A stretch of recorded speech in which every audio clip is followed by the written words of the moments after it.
Viva Cristo Rei e sua mãe Maria Santíssima. As ideologias estão por toda parte. Tem até aqueles que dizem que é preciso acabar com as ideologias, que é preciso desideologizar o ensino, a educação. Mas esse não é, a meu ver, o problema.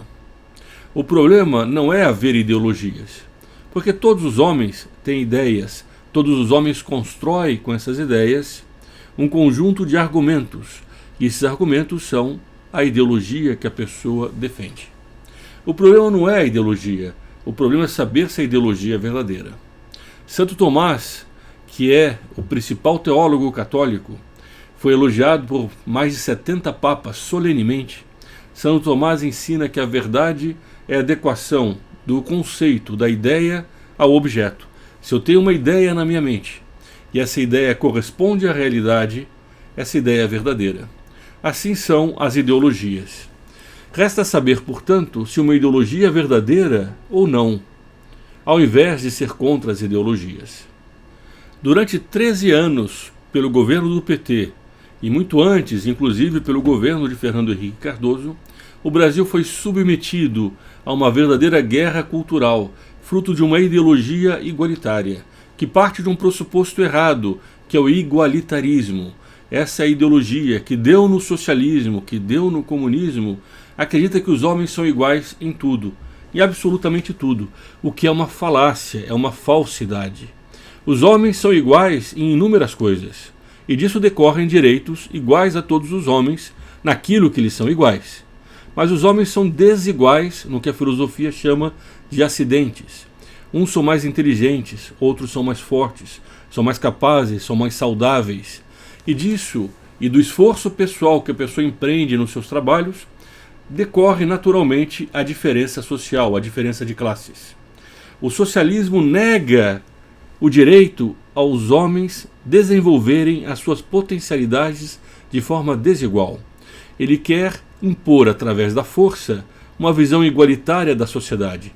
Com isso, o socialismo nega a natureza humana, porque é próprio do homem querer progredir na vida. Através do seu esforço, do seu trabalho, ele quer mais, ele quer dar aos seus algo melhor do que ele recebeu. Isso é fruto da natureza humana, mas o socialismo desestimula isso. O que aconteceu na União Soviética, senão o fato de que as pessoas se fartaram de trabalhar para ganhar o mesmo do que aqueles que não trabalham ganhavam? O que estimula a pessoa a fazer um sacrifício de sair todo dia, às vezes no meio da chuva, na Rússia, no meio da neve, e fazer um trabalho pelo qual ela vai ganhar o mesmo do que um outro que fez muito menos do que ela ganhou? A pessoa perde o estímulo de trabalhar. Ela perde o estímulo para si e para a sociedade. Esse é um outro ponto importante que mostra a falácia e o erro do comunismo. Porque os homens, quando eles trabalham seriamente, enriquecem para si, eles enriquecem a sociedade. Porque todo o conjunto social se beneficia do trabalho de alguém que honestamente, pelo seu esforço, fez algo de bom.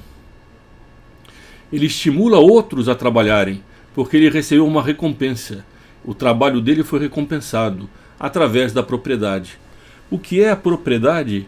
Leão XIII, um papa da igreja, disse que a propriedade é o trabalho acumulado. Aquilo que eu trabalho, que é fruto do meu esforço e que eu consigo guardar, isso se torna a minha propriedade. Com ela eu consigo comprar coisas. Eu compro uma casa, eu compro um carro, eu compro um móvel, aquilo se torna meu. Isso tem muita relação com a natureza humana que quer ser senhora, quer ser dona desses objetos. Ele faz uma casa que é conforme o espírito dele. Ele compra um móvel que ele acha mais agradável. Tudo isso reflete a natureza que existe dentro dele. Quando o socialismo tolhe e corta o direito de propriedade, ele não está apenas desestimulando o trabalho, o que prejudica toda a sociedade. Ele está quebrando algo da natureza humana que é profundamente relacionado com aquilo que o homem é, a expressão de si mesmo nos objetos. Não foi por acaso, não foi por erro que o socialismo histórico não funcionou, que os países que implantaram o socialismo, que se diziam comunistas, levaram à miséria de seu povo. Essa miséria é uma consequência de uma doutrina, é uma consequência de uma ideologia. Essa ideologia ela é falsa porque os seus pressupostos são falsos. Não pensem que Cuba é um fracasso simplesmente porque não há liberdade para a pessoa trabalhar e para acumular. Isso é bem verdade e leva ao fracasso econômico de um país. Mas muito mais do que isso, ela é fruto de uma mentalidade igualitária. Ainda que fosse possível ter riqueza, se essa riqueza leva à desigualdade, muitos dos seus líderes comunistas prefeririam que todos ficassem na miséria.